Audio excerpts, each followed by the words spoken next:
Amigos, como siempre, un gusto poder saludarles. Muy buenas noches. Bienvenido a Platicar Entre Todos acerca de temas importantes, sin duda alguna. Y el día de hoy, interesante, sin duda, hablar sobre la redemarcación y redistritación. Vamos a hablar de esto, si les parece bien. Así que la invitación para que se queden con nosotros. Bienvenidos.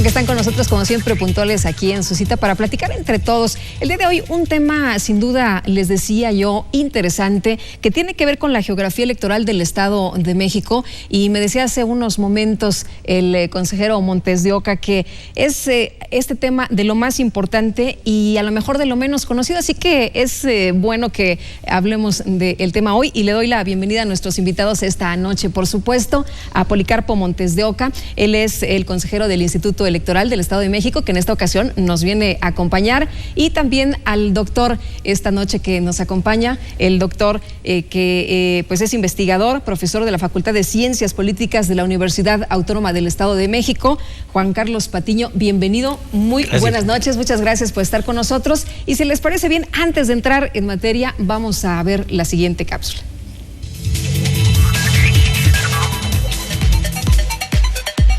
En la vida democrática que nuestro país ha alcanzado, la representación ciudadana ante las cámaras legislativas es fundamental. Saber quién nos representa y sentirnos identificados con él es parte de la participación ciudadana a la que aspiramos. Pero para que esta representación sea equilibrada y justa, debemos partir de una serie de procesos y tareas que deben desempeñar las instituciones encargadas del proceso electoral. Entre estas destacan la demarcación, la redistritación electoral y el seccionamiento, es decir, la división equilibrada de la población que va a ser representada por los diputados, generando así un mapa electoral que, de acuerdo con los expertos, debe revisarse periódicamente, de tal manera que la dinámica demográfica no genere desequilibrios electorales. Esto garantiza el principio de igualdad del voto, pero para ello hace falta la revisión y ajuste periódico de la división territorial, nacional y estatal. Hablar de la situación geográfica electoral, de la demarcación y la distritación es hablar de aspectos técnicos, poblacionales, geográficos, sociales y económicos. Además de cuestiones legales del ámbito electoral, requiere la aplicación de complicados métodos matemáticos y de la logística de operación, pero sobre todo de la importancia de la representatividad ciudadana y la equidad del voto. La demarcación es simplemente delimitar un territorio. Esto es establecer los límites concretos de un terreno. Esta tarea le corresponde al Instituto Electoral de cada estado y por mandato constitucional. Debe realizarse con los datos del último censo de población.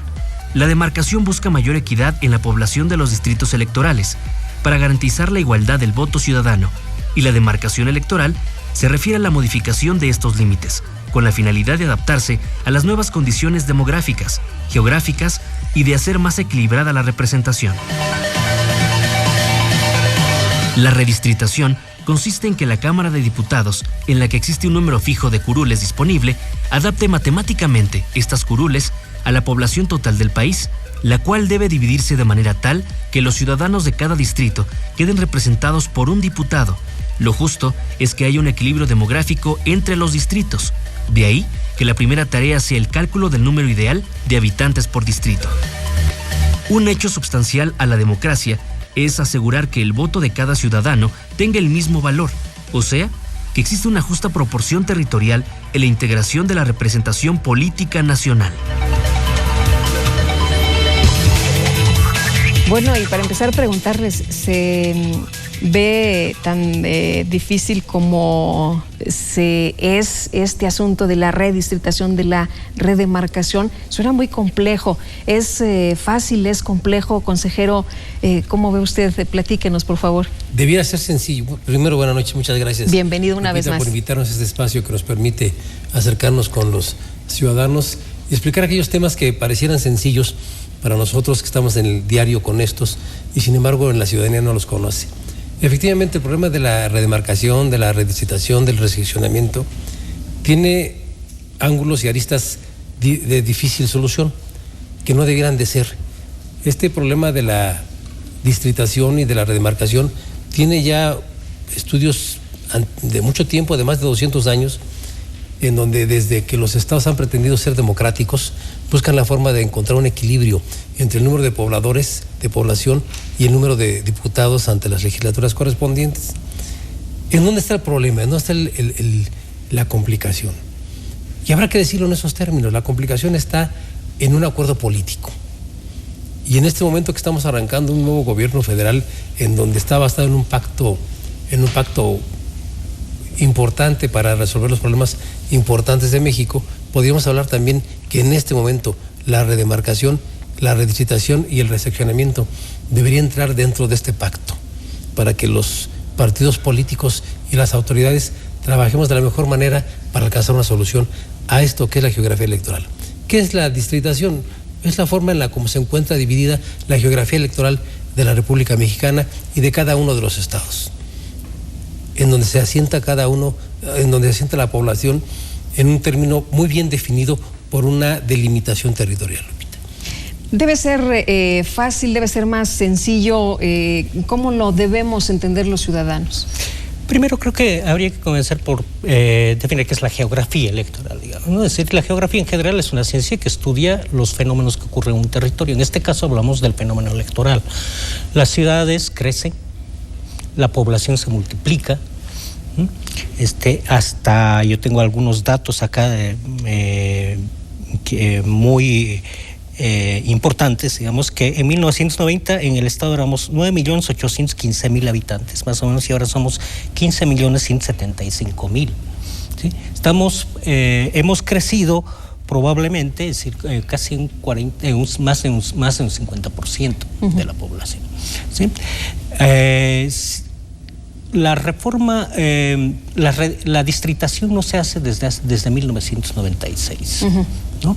Y la distritación la redistritación tiene que corresponderse a estos fenómenos que han ocurrido dentro del territorio del Estado y dentro del territorio del país. De tal forma, es decir, que todos los ciudadanos puedan sentirse representados. Creo que hay tres aristas fundamentales que hay que destacar en este fenómeno en este asunto de la redistritación. El primero es un asunto estrictamente técnico, que no digo que sea fácil. Es una cuestión compleja, pero es la más fácil de resolver. ¿Sí? Una segunda arista política, ¿sí? Y una tercera arista de representación ciudadana. ¿Sí? Decía, el aspecto técnico es relativamente fácil de resolver, ¿no? Y corresponde al ámbito académico, técnico, académico, probablemente hacer esta tarea. ¿Sí? El problema de representación ciudadana, pues habrá que acudir al ciudadano a ver cómo se ha representado. De hecho, podríamos plantear en este momento la pregunta inicial, ¿no? ¿A quién representa un diputado? ¿Representa un número de ciudadanos o representa un grupo de ciudadanos? Creo que en esta construcción del dato nosotros ya podemos encontrar alguna diferencia que puede incidir en la forma de abordar la redistritación. Ahora, estamos hablando del tema porque es ya de atención urgente prácticamente, ¿no, consejero? Sí, yo creo que, como bien comenta el doctor, habría que definir algunas palabras claves en el asunto de este asunto de la geografía electoral, que es la redistritación, la representación, el algoritmo de optimización, la negociación legislativa, partidos políticos, elecciones y autonomía. Estas palabras son claves y que si nos da tiempo en este momento podríamos ir adentrándonos a cada una de ellas y podría definir este asunto de la complicación de la geografía electoral. ¿Por qué es urgente hacerla? Bueno, la urgencia viene de que ya por mandato de ley debemos hacerla. Es más, debimos haberla hecho desde hace 4 años y sin embargo se ha venido postergando por N razones. Las últimas 2 ocasiones por las que se postergó, o las últimas 2 razones por las que se postergó, la primera fue porque no habían terminado el censo poblacional del INEGI, que terminó en el 2010 y se publicó en el 2011. Y se publicó, creo que en octubre o noviembre del 2011. Y luego entramos al proceso electoral y durante el proceso electoral no podemos llevar a cabo ninguna redemarcación. Y en este momento ya tenemos el censo de población y ya no estamos en proceso electoral y en consecuencia legalmente debemos llevar a cabo esta redemarcación. En 1995, 95, 96, no recuerdo, participamos en un grupo de personas que intentamos tratar este tema, ¿no? Sin embargo, la ley nos impedía hacer la redistritación, porque la ley dice que es a partir de los datos del censo, y en 1995 teníamos un conteo. Uh-huh. Ahora, ¿qué es urgente la redistritación? Ciertamente es urgente y desde hace mucho. Decíamos, el problema técnico es solucionable, el problema técnico académico es solucionable, pero está ahí la cuestión de la voluntad política, ¿no? Y ahí cabría entonces preguntarle al consejero, en este caso, es decir, ¿por qué no lo hemos hecho? ¿No? Es decir, no hay voluntad política en los partidos. La autoridad encargada de hacerlo. Bueno, pero aquí más bien el asunto en todo caso sería el tema, si se iría entonces ya para los partidos políticos, ¿no, consejero? Porque pues usted nos dice, bueno, ya están todos los elementos ahí constituidos y en todo caso pues tendríamos que ver pues qué pasa con los partidos políticos. Y también para la autoridad electoral, ¿no? Una de las palabras claves que le refería a usted es la autonomía. Y me refiero a aquellos órganos que se generaron para que en forma autónoma atiendan los asuntos electorales. En México los hay. El Instituto Electoral del Estado de México es autónomo y en consecuencia tiene facultades para llevar a cabo este proceso de redemarcación. ¿Por qué no se ha hecho? Repito, estábamos suspendidos por razones de que no teníamos el censo y luego entramos a proceso electoral. En este año 2013 tendremos que hacerlo. ¿A qué problema fundamental nos enfrentamos? Tenemos los datos ya de población, tenemos los datos ya de vías y medios de comunicación, tenemos ya los datos de geografía política, étnica, religiosa, económica. Todos los datos los tenemos ya lo suficientemente claros y precisos para meterlos a elaborar el algoritmo que nos permite encontrar el número clave para hacer la división. ¿En qué nos encontramos en este momento? En el instituto estamos trabajando ya en este asunto muy avanzado. Partidos políticos.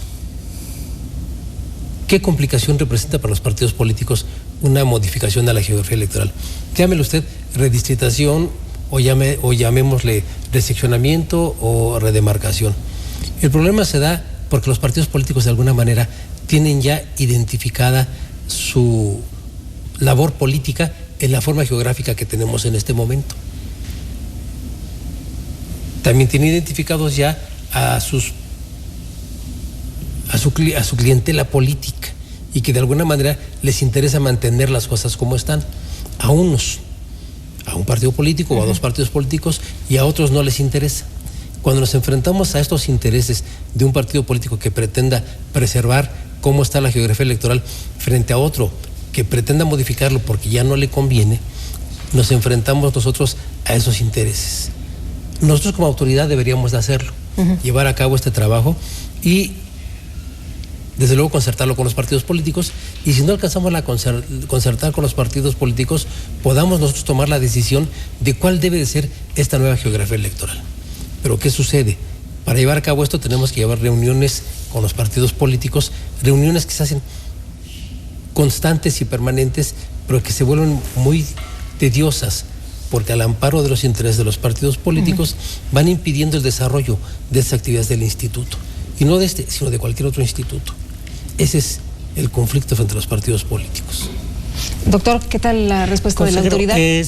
Consejero, nada más. Aquí hay intereses de los partidos políticos que me parecen legítimos. Son actores de los procesos electorales. Y también está el interés ciudadano de verse adecuadamente representado en los órganos de poder. En medio está el Instituto Electoral, la autoridad electoral. Ciertamente, la nueva geografía electoral, la redistritación en el Estado de México, tiene que ser fruto de un consenso y de un trabajo técnico, obviamente, ¿sí? ¿Por qué no podemos llegar a esos consensos? ¿Por qué la autoridad no puede, como autoridad, no puede obligar a los otros actores a llegar a esos consensos? Podría hacerlo, ¿no? Es la autoridad electoral la directa y responsable de la redistritación. Vuelvo a insistir, hay 3 aristas. Está la arista técnica, que es compleja pero solucionable. Está la arista de la representación ciudadana, con todos los criterios, ¿no? Y está la arista de la voluntad política. Creo, y vuelvo a insistir, creo que en este momento el problema está en la construcción del dato, y la construcción del dato solo puede ser producto de los consensos entre los partidos políticos y la autoridad electoral. Seguimos hablando del tema, si me permite, consejero. Sí, ¿cómo no? Tenemos que hacer una pausa y regresamos, porque esto es realmente importante que se discute, que lo entendamos y que no haya alguna interrupción más. Vamos rapidísimo a mensajes, enseguida estamos de regreso. Les quiero recordar que se pueden comunicar con nosotros, Twitter, Facebook, en cualquiera de nuestras redes sociales, teléfono, y bueno, pues ahí está, para que ustedes también compartan con nosotros, nos den sus puntos de vista, sus opiniones. Quédense con nosotros, regresamos.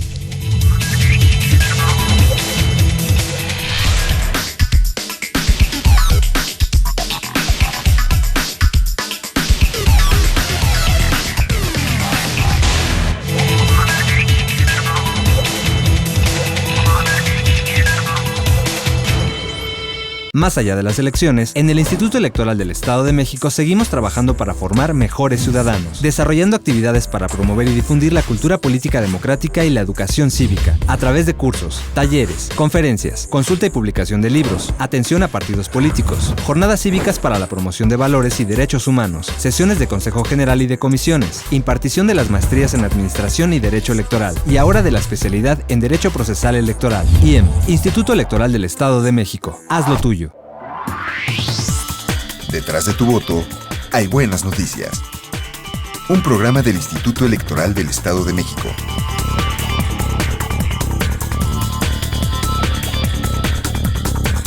Síguenos a través de www.ieem.org.mx todos los miércoles a las 12 horas.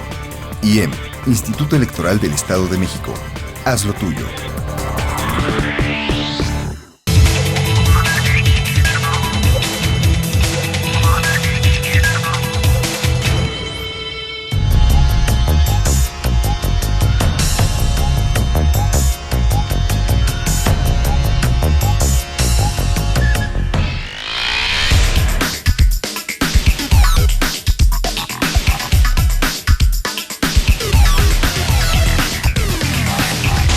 Menos diputados y que hagan bien su trabajo. Hay muchos diputados y en realidad, ¿qué se ve? Nada. Entonces, una buena opción sería menos diputados. ¿Por qué? Porque el gasto sería menor, pero que hagan su trabajo. Ahí lo que debemos hacer nosotros como ciudadanos es algo que no presionarlos. Que haya más diputados para que la comunidad se acerque más a ellos y haya más comunicación. Pues que haya pocos, pero que trabajen, ¿no? Pues ya con los que tenemos es suficiente, ¿no? Yo creo que sí, ya con los que tenemos sí es suficiente. Menos, ¿no? Porque es mucho, como que digo, mucho dinero que se va en eso de los diputados, ¿no? Sería menos.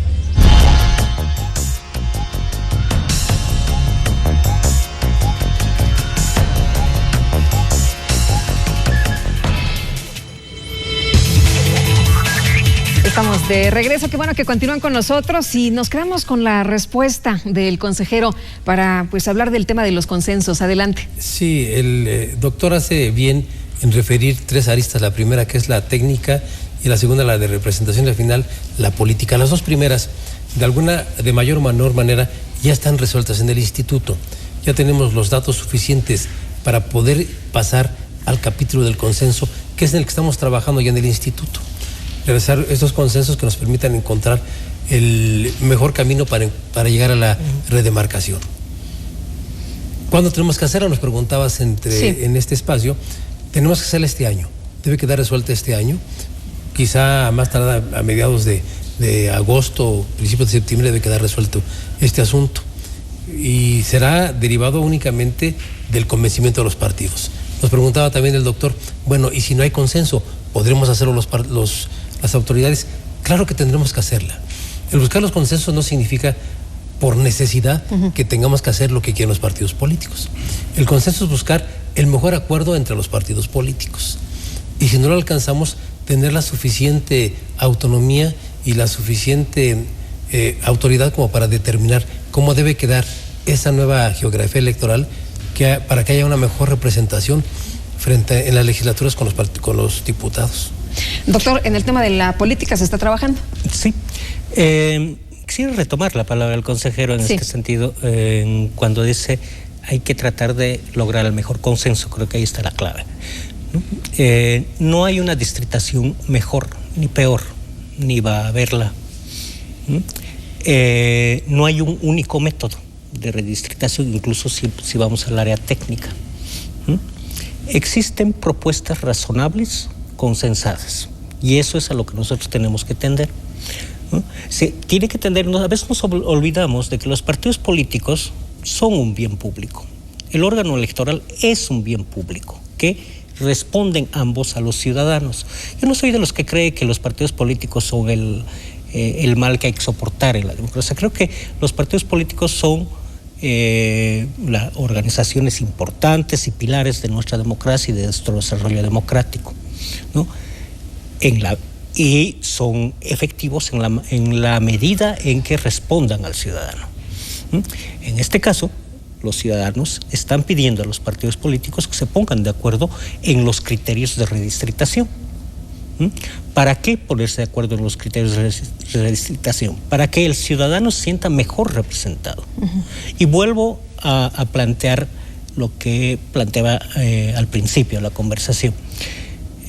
¿A quién representa un diputado ahora que veíamos la cápsula? Sí. ¿Representa a un número de personas o a un grupo de personas? Creo que es una cuestión de principio.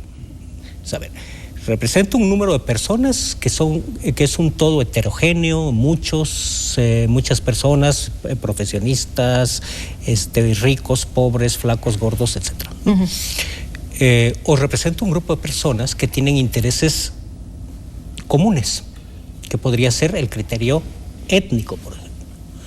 La experiencia internacional nos enseña que algunos países han adoptado estos criterios, como el criterio étnico, como el criterio socioeconómico, para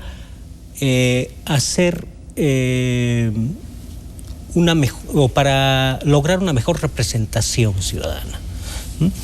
Entonces, en esto es en lo que tienen que ponerse los partidos. Yo tengo por ahí una propuesta que en algún momento lo comenté con el consejero también, y que probablemente el consejero tiene algo que decir sobre ello también. ¿Cómo vamos con esta mecánica, con esta dinámica? ¿Es sencillo, es difícil? El Instituto Electoral del Estado de México en el 2011 integró la comisión de redemarcación que yo presido. Bueno, que presidí yo hasta el último día, hasta el primer día de enero del 2012. Hay que volverla a integrar. ¿Cómo van estos trabajos? Muy avanzados, Lupita. Prácticamente los factores que son el sociológico, el sociocultural, el religioso, el étnico, el geográfico, el histórico, ya están considerados, porque no hay más que adecuar lo que ya conocemos en el Estado.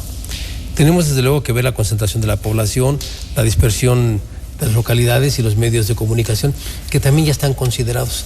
Habrá que ver también que haya compactación en la nueva redemarcación, que no haya divisiones territoriales que impidan difícil acceso a estos lugares. Todo eso de alguna manera ya está en esta comisión de redemarcación del instituto.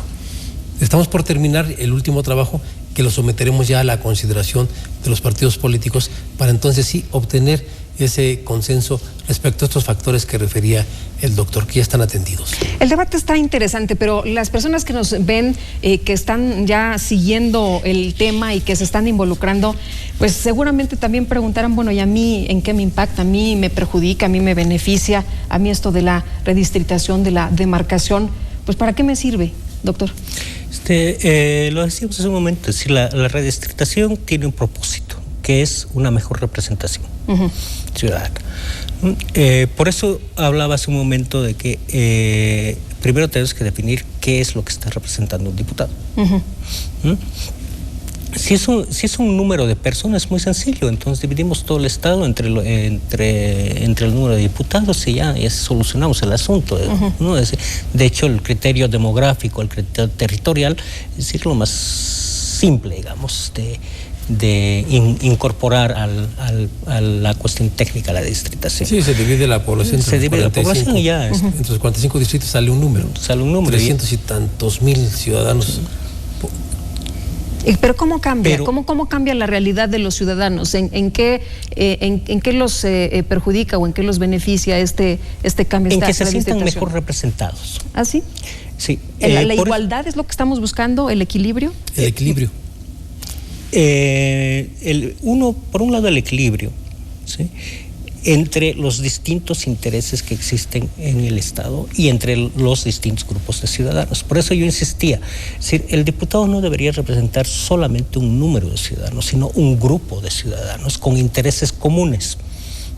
Digamos, la experiencia internacional nos enseña que en algunos países han introducido nuevos criterios, como el criterio étnico, que también hay acuerdos del Instituto Electoral en el que se debe introducir el criterio étnico. En el Estado tenemos 5 grupos étnicos. ¿Por qué no pensar, por ejemplo, en que 5 diputados plurinominales los pasemos como representación étnica de cada uno de los grupos étnicos, valga la redundancia, que tenemos en el Estado de México? Es decir, más allá de la redistritación territorial, demográfica y socioeconómica, otros criterios que podemos también adoptar el criterio étnico o cualquier otro que podría dar un beneficio a grupos de intereses comunes. Pueden ser grupos vulnerables, pueden ser, en este caso, grupos indígenas, digamos, sí, grupos étnicos, perdón. Bueno, pero hablando de estos temas, hablando de estos grupos, también les quiero presentar una sección que se llama Nuestros Reflejos para nuestros amigos que nos ven y tiene que ver precisamente con la participación ciudadana, con los grupos, con estos sectores que están trabajando, que están haciendo las cosas. Y vamos con Ana María, que nos comparte esta experiencia, y regresamos, por supuesto, con nuestros invitados para platicar del tema.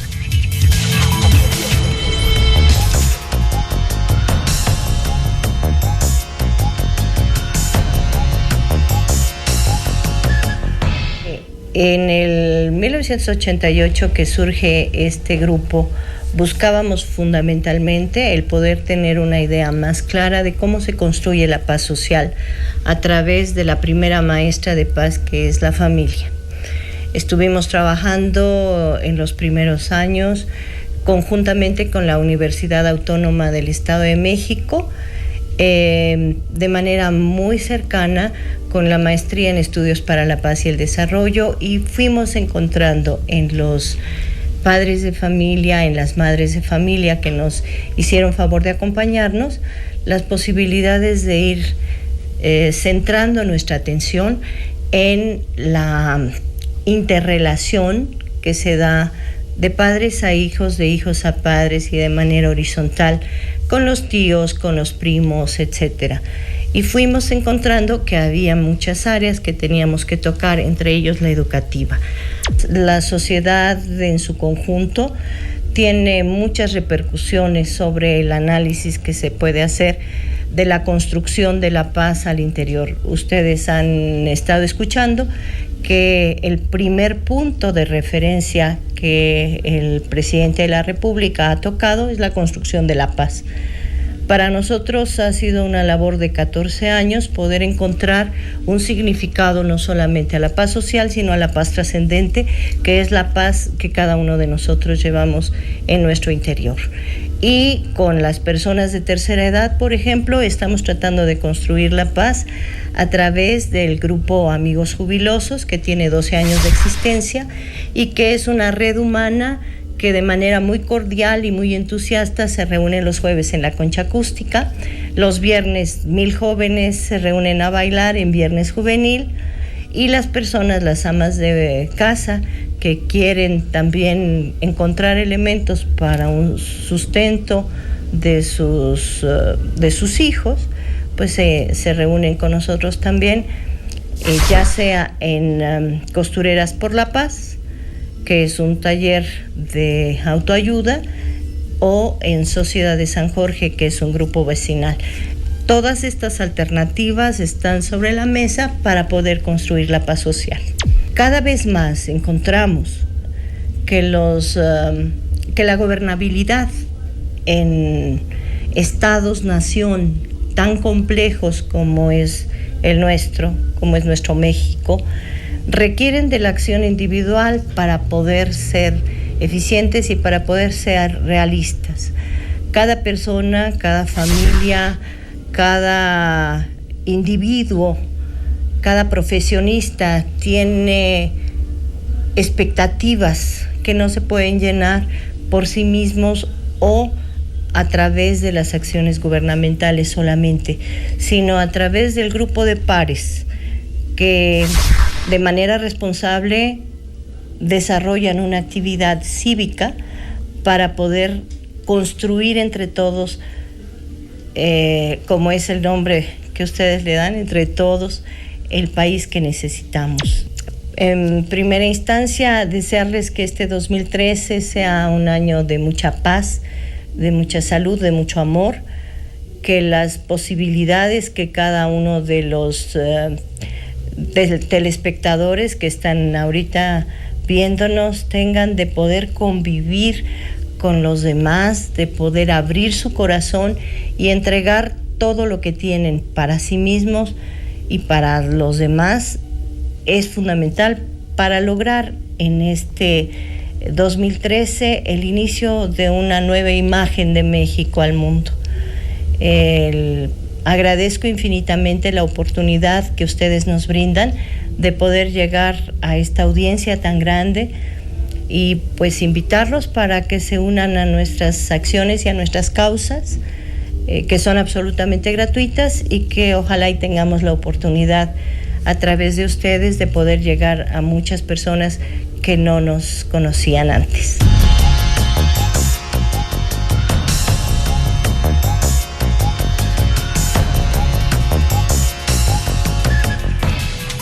Muchas gracias, Ana María, por compartirnos tu experiencia con nosotros, por permitirnos conocerte, por supuesto. Vamos a una pausa y enseguida estamos de regreso para seguir platicando del tema entre todos. No se vayan.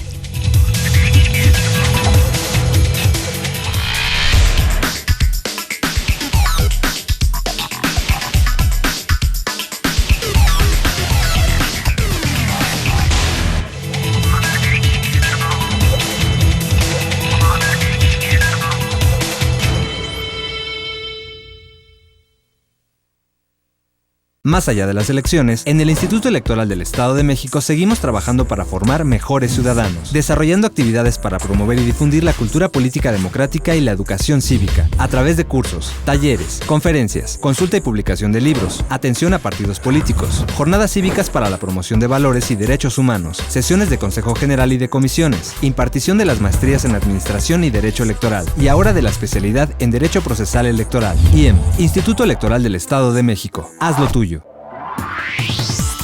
Detrás de tu voto hay buenas noticias. Un programa del Instituto Electoral del Estado de México.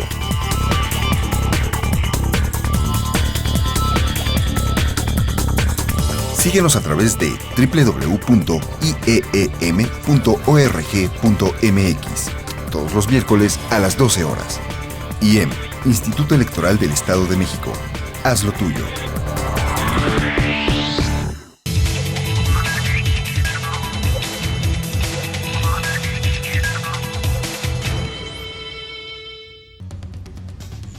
De conformidad con los términos establecidos en el acuerdo aprobado por el Consejo General del Instituto Electoral del Estado de México, se realizó el procedimiento para llevar a cabo el retiro de sellos y medidas de seguridad y efectuar la apertura del auditorio del IEM, lugar en el que permanecieron debidamente resguardados los paquetes electorales de la elección de miembros del Ayuntamiento de Nezahualcóyotl para el periodo constitucional 2013-2015, a efecto de realizar su traslado y resguardo en una bodega del instituto.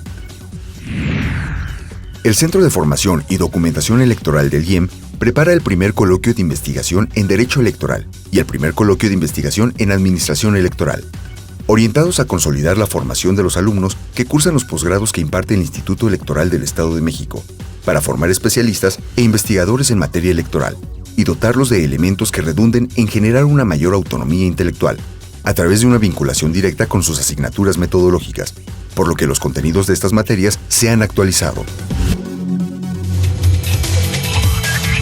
Bueno, y continuamos, estamos de regreso para platicar entre todos y también se suma en la voz de un especialista que va a continuar con esta materia de la que hemos estado hablando y vamos a escuchar precisamente su participación. Adelante, Paul.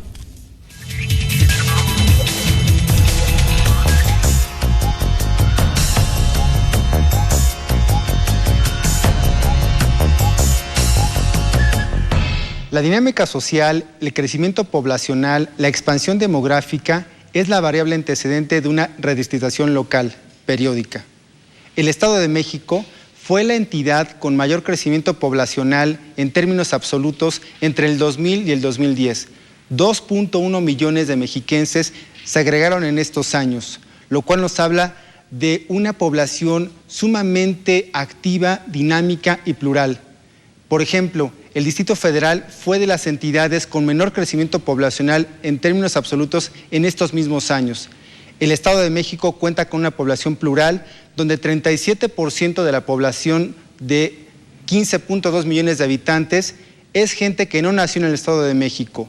Aunado a esto, la propia transición demográfica nos habla de que hoy por hoy tenemos una población sumamente joven, donde prácticamente hay más personas en edad de trabajar, en edad productiva, que personas dependientes como ancianos y jóvenes. Aunado a esto, temas como la propia tecnología hacen que eventualmente tengamos en el futuro una expansión de la clase media en el Estado de México que demandará, por supuesto, mayor representatividad política.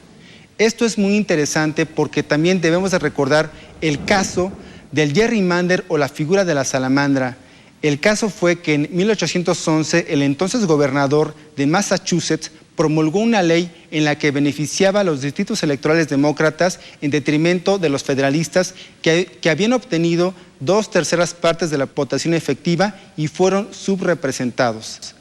El tema es que las autoridades competentes, la legislatura local y las comisiones electorales correspondientes deben de velar por los valores de la justicia, de la legalidad, de la imparcialidad, para que se debata entre la sobrerepresentación y subrepresentación. De acuerdo al criterio general, se debe de dividir la población total de un estado, en este caso 15.2 millones de habitantes, entre el número total de curules en una legislatura local, que en este caso son 45. De acuerdo a este criterio, cada distrito tendría que tener alrededor de 340,000 habitantes por distrito. Este es el objetivo y el reto de la próxima redistribución local. Ponderar entre la sobrerepresentación y subrepresentación y hacer velar los valores de imparcialidad, justicia y legalidad.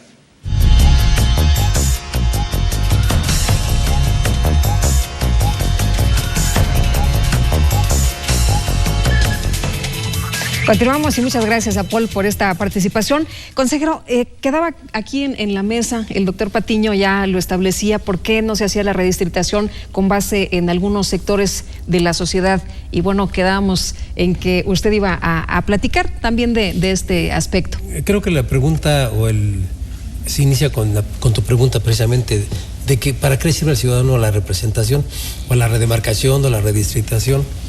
Y refería el doctor a algunos aspectos técnicos. Bueno, pareciera que si lo atendemos todo a lo técnico, a lo poblacional, a lo étnico, a lo político, a lo que está perfectamente identificado, podríamos encontrar una solución sencilla al caso de la redemarcación. Pero el asunto de la representación no es suficiente para que hagamos una redemarcación, porque de suyo todos los ciudadanos están representados. Así sean un distrito con muchos ciudadanos o un distrito con pocos ciudadanos, todos tienen una representación. Hay un diputado que lo representa, ya sea en grupo o en lo individual. Creo que lo más importante es buscar la eficiencia en esa representación. Creo que la palabra clave es la eficiencia. Me refiero a que para que haya una justa representación debe de ser suficientemente eficiente, que no haya tantos ciudadanos representados por un diputado que les sea imposible representarlos en lo individual o en lo colectivo o en los grupos, como refiere el doctor. Pero también en aquellos distritos en donde hay pocos ciudadanos y un diputado, la eficiencia no solo se basa en poder representar bien a los ciudadanos, pareciera fácil porque hay pocos ciudadanos. Sin embargo, aquí la eficiencia está afincada en la extensión territorial. Si nada más nos basáramos en aspectos de números y técnicos, sería muy fácil hacer la división. Generar un algoritmo mediante los mecanismos que han sido ya aprobados, inclusive en 2 estados de la República Mexicana. Ya se aprobó el último, que se llama de recocido invertido, un término así medio raro, que es más físico, de la metalurgia, que va a permitir llegar al algoritmo para la división exacta de las divisiones, del número de población por distrito. No, el asunto también es la eficiencia. Imaginémonos por un momento que un distrito pequeño como los que tenemos en Sultepec, en el distrito local 8, tenemos 76,000 de lista nominal, más o menos. Y en el de Coacalco tenemos 532,000. Casi el 10% tiene nada más el distrito de Sultepec. Pareciera que aquí hay una subrepresentación o una sobrerepresentación. Pero ¿qué pasaría si reuniéramos a los distritos pequeños como son Sultepec, Santo Tomás, Tejupilco, e hiciéramos un gran distrito con una extensión territorial enorme, que no sería eficiente su representación? Entonces yo creo que tenemos que fincarnos más en la eficiencia de la representación, porque en este momento todos los ciudadanos están representados, aún los que son muchos en un distrito o los que son pocos en un distrito. Habrá que buscar esa eficiencia en la representación, no solo la numérica, que es en donde se nos complica el asunto. Doctor. Sí, concuerdo completamente con el consejero en este sentido. Creo que de lo que se trata es de buscar una mayor eficiencia en la representación ciudadana, nada más que ciertamente hay que encontrar cuáles son los criterios de esa eficiencia, ¿no? Y hay que ponernos de acuerdo en los criterios para alcanzar la eficiencia en la representación. Y volvemos al punto inicial. Esta es una cuestión de voluntad política. Entonces, ¿queremos que los ciudadanos estén eficientemente representados? Sí, todos queremos que estén eficientemente representados, pero eso pasa por la decisión política, tanto de los partidos políticos como de la autoridad electoral, en este caso, ¿no? Entonces, la responsabilidad directa para concretar esta redistritación con eficiencia en la representatividad, está del lado de estos actores, de los partidos políticos y de la autoridad electoral. La parte técnica, la parte académica, siempre estará dispuesta a colaborar con el órgano electoral, con los partidos políticos, simplemente si una vez que ellos tengan un consenso en torno a los criterios que vamos a adoptar para la redistritación. Y bueno, si les parece, dejamos en la mesa un tema también importante. ¿Qué pasa una vez que ya hay una redistritación? ¿Hay estados que pierden, hay estados que ganan, hay ciudadanos que pierden o que ganan, o son los que pierden, son los partidos políticos en este caso, consejero? A ver, solamente para ilustrarnos, la geografía electoral depende de 3 factores: los distritos electorales federales, los distritos electorales locales y la célula de estos 2, que es la sección. Bien, nosotros estamos hablando de la redemarcación, que significa únicamente adecuar los distritos del Estado de México al número que ya tenemos, que son 45, solamente modificar la geografía electoral. Ahora, cuando hablamos de redistritación, podría ser a nivel federal o a nivel local. Si hay una redistritación a nivel local, que es competencia de la legislatura, no hay disminución de diputados, sino que hay un incremento, que puede ser el mecanismo adecuado para una mejor representación o eficiencia en la representación. Si hubiese una redistritación a nivel federal, posiblemente sí, algunos estados que ha disminuido su población pierdan números de distritos y que absorban otros estados que tienen mayor población. Por ejemplo, el Estado de México, se tiene previsto en la próxima redistritación, que ya fue aprobada por el IFE en su sesión de diciembre, el inicio de la redistritación. Es posible que el Estado de México incremente de 2 a 3 nuevos distritos electorales federales, que seguramente perderán por ahí algún estado que ha bajado su población. Y antes de irnos a corte, doctor. Si no hubiera pérdidas y ganancias, sería un problema estrictamente técnico, ¿no? Precisamente ahí es donde reside esta cuestión de los consensos políticos y de la voluntad política. Muy bien, pues vámonos a un corte y enseguida estamos de regreso.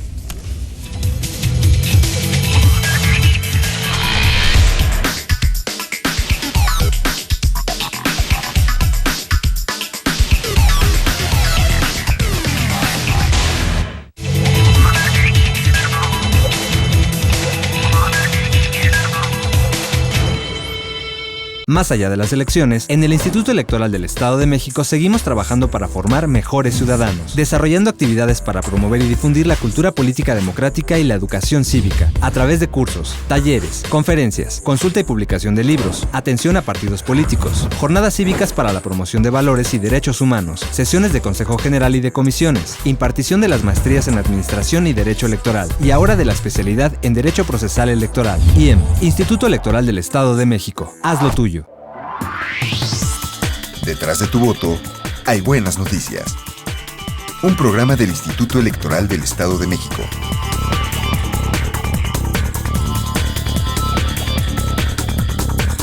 Síguenos a través de www.ieem.org.mx todos los miércoles a las 12 horas. IEM, Instituto Electoral del Estado de México. Haz lo tuyo.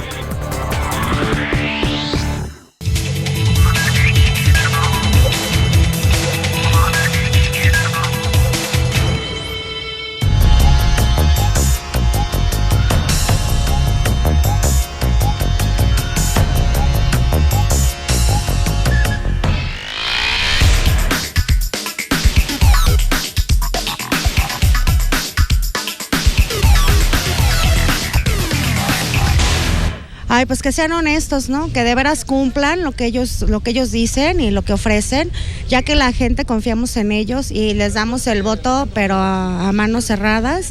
Vamos con el partido, apoyamos al partido, pero simplemente luego muchas veces la gente que está en el poder es la que la riega, o sea, no es tanto el partido, porque el partido luego no tiene la culpa, son los dirigentes, ¿no? Pues que se concienticen de las necesidades reales de la ciudadanía, que se pongan a nivel de los ciudadanos, que se bajen un poquito de donde están. Pues que se acerquen más a nosotros como ciudadanos y que o sea que se den que sí se dan a conocer en su campaña, ¿no? Nada más que a uno le falla la memoria, ¿no? Pero sí se dan a conocer en su campaña desde el momento en que nosotros votamos, desde ahí, los conocemos. Se puede decir de nombre nada más, ¿no? O sea, en vivo, ¿no? Pues definitivamente ser un poco más honestos, o sea, a lo mejor no completamente, pero ser honestos, ¿no? Eso es lo importante, ¿no? Con todo lo que ellos propongan o quieran realmente hacer por la comunidad, que sean honestos nada más.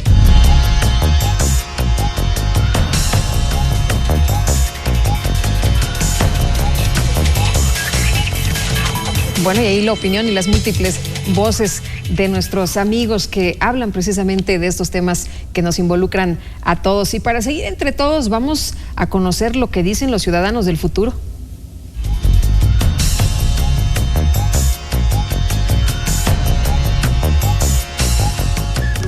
El Instituto Electoral del Estado de México se encuentra trabajando permanentemente en la construcción de ciudadanía. Para ello, ha visitado diversos planteles educativos de la entidad, con la finalidad de realizar jornadas cívicas infantiles, cuyo objetivo central consiste en seguir fortaleciendo la práctica cotidiana de valores democráticos. Durante estos ejercicios, maestros y padres de familia han interactuado con los alumnos en la elección de sus consejos escolares promotores de valores y derechos humanos. De esta forma, niñas y niños de los diferentes grados de educación primaria y secundaria de la entidad desarrollan todas y cada una de las fases de un proceso electoral.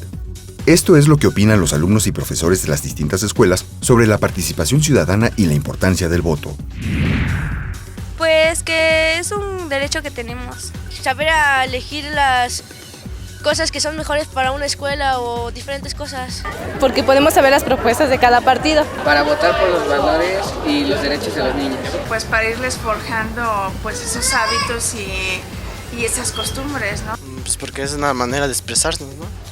Porque sí, es una forma de expresarnos para que nuestro país sea mejor. Y para poder tomar decisiones del país.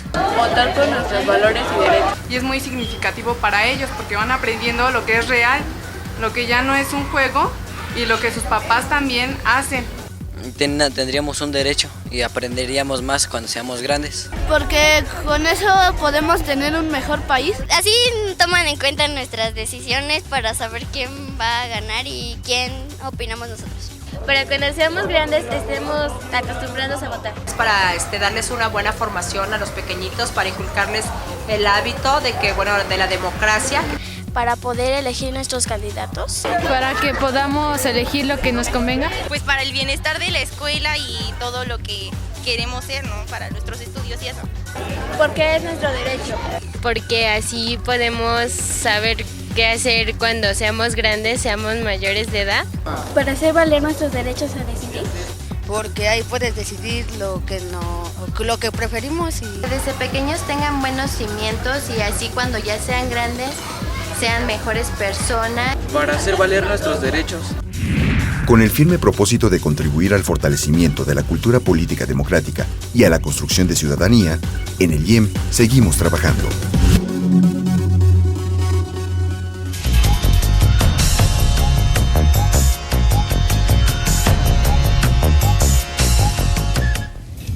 Bueno, y continuamos. Muchas gracias a estos ciudadanos del futuro. Una pregunta que les quiero hacer y que quede claro para nuestros amigos del auditorio. Con esta redistritación se pretende reducir el número de legisladores, porque mucha gente dice, ay, qué bueno, porque ahora sí va a bajar el número de los legisladores. Y es un asunto muy populista en realidad hablar de que se reduce el número de los legisladores, pero ya nos adelantaban algo en el segmento pasado, consejero. No, estamos hablando ahora de la redistritación a nivel estatal que está en vías de llevarse a cabo en la Diputación. Evidentemente no creo que disminuya el número de diputados. Seguramente va a incrementar el número de diputados, que esto vendría a ser el mecanismo, al menos en el Estado, que sería el mejor para alcanzar una representación más eficiente. Y la redemarcación no modifica el número de diputados ni el número de distritos, obviamente. Únicamente reacomoda la geografía electoral para darles mayor población y menor territorio a unos diputados, a algunos distritos, pero no modifica la redemarcación. La redistritación seguramente nos traerá más distritos electorales locales. Doctor. Sí, creo que el consejero Montes lo explicó muy bien, y creo que no se trata de tener más o menos diputados, digamos, sino sentirse efectivamente representados por el diputado. Hace un momento, en el segmento anterior, el consejero mencionaba en torno a la eficiencia en la representatividad ciudadana, ¿no? Volvemos a retomar ese concepto para señalar y afirmar nuevamente que la cuestión no está en el número de diputados, sino está en la forma de representación, en las formas de representación. Claro, ya decía Luis Carlos Ugalde, y me parece que lo mencioné en el programa pasado, él hablaba del tamaño de las cosas, el tamaño sí importa, el tamaño no importa, y él decía que aquí en realidad era la eficiencia, ¿no? La eficiencia con la que trabajaran y que representaran a los ciudadanos, por supuesto, los diferentes representantes en los partidos políticos. Pero bueno, ¿con qué nos quedamos esta noche después de haber dialogado, de haber tocado diferentes aspectos sobre este tema de la geografía electoral en el Estado de México, consejero? Yo con dos, Lupita. La primera, brevemente referiré las intervenciones que nos han dado las cápsulas, en donde la ciudadanía, que sin lugar a dudas no se equivoca, tiene alguna especie de reclamo hacia este tipo de representación. Pero con toda sinceridad quiero decir que creo a veces más mito urbano, porque la gente habla de la corrupción, del que si trabajan o no trabajan, de que son muchos, son pocos, pero sin ningún sustento. Deriva únicamente o más a veces de las escuchas, de los medios de comunicación que transmiten alguna información y se asimila en forma diferente para cada quien. Habrá que acercarse para que vean que sí se trabaja en las legislaturas, que sí hay honestidad en las legislaturas y que el que no es honesto es castigado. Eso es importante, que esta gente se pueda acercar a esas instancias y vean que no es tan como se cree que es, de que no trabajan, de que hay corrupción y de que son muchos. Hay una razón en la ciudadanía para pensar todo esto. Habrá que atender esas razones. La gente que se dedica, la academia que se dedica a este tipo de cosas, habrá que preguntar a esta gente y en qué te basas para pensar que hay corrupción o que son muchos. No hay más que mitos urbanos. Y la segunda, Lupita, la más importante es decirles que el instituto está perfectamente convencido de que tenemos que entrar a la redemarcación en este momento.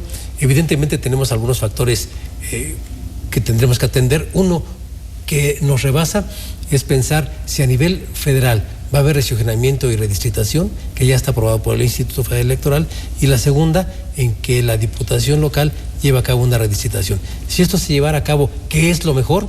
La redemarcación podría inclusive no solo postergarse, sino ya no tendría razón de ser. Independientemente de que suceda o no suceda, en el instituto vamos a trabajar sobre la redemarcación, y desde ahora, bueno, pues estará usted enterada de que si los partidos políticos colaboran o no colaboran para llevarla a cabo. Muy bien. ¿Y qué dice la academia? Ya se hacían preguntas al instituto, al consejero. ¿Qué dice la academia? Bueno, creo que los ciudadanos quieren verse mejor representados, eso es lo primero, y por lo tanto urge la redistritación.